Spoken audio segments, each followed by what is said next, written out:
Assalamualaikum warahmatullahi wabarakatuh. Alhamdulillahi rabbil alamin. Wabihi nasta'inu ala umurid dunya waddin. Wassalatu wassalamu ala ashrafil anbiya'i wal mursalin.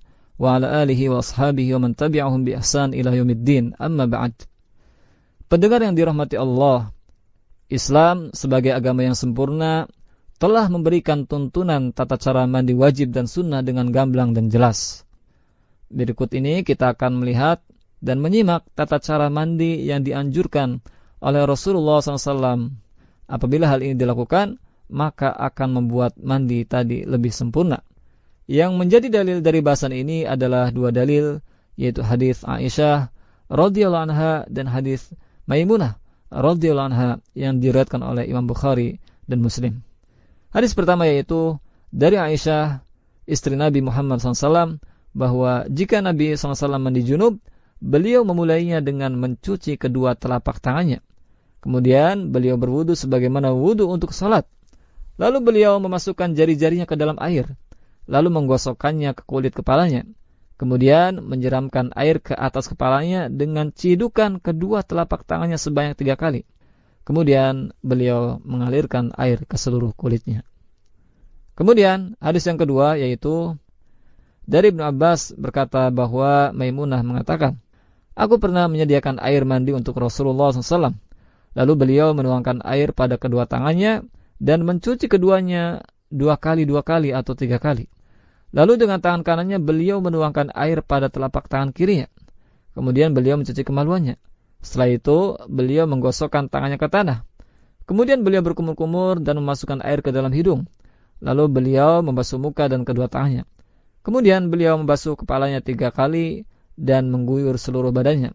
Setelah itu, beliau bergeser dari posisi semula, lalu mencuci kedua telapak kakinya di tempat yang berbeda." Pendengar yang budiman, dari dua hadis tersebut kita dapat merinci tata cara mandi yang diajarkan oleh Islam sebagai berikut. Pertama yaitu mencuci tangan terlebih dahulu sebanyak 3 kali sebelum tangan tersebut dimasukkan dalam bejana atau sebelum mandi. Mengenai hal ini, Ibnu Hajar Al-Asqalani Asy-Syafi'i pernah mengatakan bahwa boleh jadi tujuan untuk mencuci tangan terlebih dahulu di sini adalah untuk membersihkan tangan dari kotoran. Juga boleh jadi tujuannya adalah karena mandi tersebut dilakukan setelah bangun tidur. Kemudian yang kedua, membersihkan kemaluan dan kotoran yang ada pada tangan kiri. Lalu yang ketiga, mencuci tangan setelah membersihkan kemaluan dengan menggosokkan ke tanah atau dengan menggunakan sabun. Yang keempat, berwudu dengan wudu yang sempurna seperti ketika hendak sholat. Jika kita melihat dari hadis Maimunah tersebut, dicontohkan oleh Nabi SAW bahwa beliau membasuh anggota wudunya dulu sampai membasuh kepala, lalu mengguyur air ke seluruh tubuh, sedangkan kaki dicuci terakhir. Namun hadis Aisyah radhiyallahu anha menerangkan bahwa Nabi Muhammad SAW berwudu secara sempurna sampai mencuci kaki. Setelah itu beliau mengguyur air ke seluruh tubuh. Dari dua hadis tersebut, para ulama berselisih pendapat kapankah kaki itu dicuci. Yang tepat tentang masalah ini, dua cara yang disebut dalam hadis Aisyah dan Maimunah bisa sama-sama digunakan. Yaitu, kita bisa saja mandi dengan berwudu secara sempurna terlebih dahulu. Setelah itu, kita mengguyur air ke seluruh tubuh, sebagaimana disebutkan dalam riwayat Aisyah radhiyallahu anha.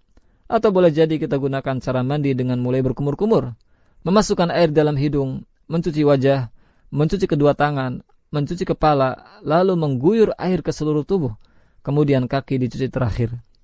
Para ulama juga mengatakan bahwa tata cara mandi apakah dengan cara yang disebut dalam hadis Aisyah dan Maimunah itu sama-sama boleh digunakan.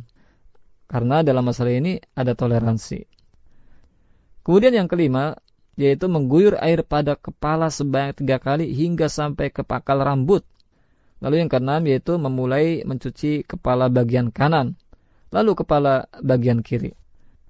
Kemudian yang ketujuh, menyela-nyela rambut. Hal ini sebagaimana hadis yang diriwayatkan oleh Imam Bukhari. Dari Aisyah radhiyallahu anha, ia berkata, jika Rasulullah SAW mandi junub, beliau mencuci tangannya dan berwudu sebagaimana wudu untuk sholat. Kemudian beliau SAW mandi dengan menggosok-gosokkan tangannya ke rambut kepalanya hingga bila telah yakin merata mengenai dasar kulit kepalanya. Beliau mengguyurkan air ke atasnya 3 kali. Lalu beliau membasuh badan lainnya. Kemudian yang kedelapan yaitu mengguyur air pada seluruh badan dimulai dari sisi yang kanan, setelah itu yang kiri. Dalilnya adalah hadis yang diriwayatkan oleh Imam Bukhari dan Muslim dari Aisyah radhiyallahu anha. Ia berkata, "Kana Nabi sallallahu alaihi wasallam yu'jibuhu tayammun fi tana'ulihi wa tarajjulihi wa tuhurihi wa fi sya'nihi kullih."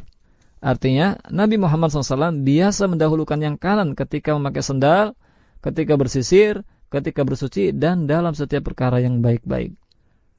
Mengguyur air ke seluruh tubuh di sini cukup sekali saja, sebagaimana hadis yang membicarakan tentang mandi tersebut. Demikianlah pendengar yang budiman, semoga Allah Subhanahu wa taala memudahkan kita untuk melaksanakan sunnah-sunnah Nabi Muhammad SAW. Amin ya rabbal alamin. Wallahu a'lam. Wassalamualaikum warahmatullahi wabarakatuh.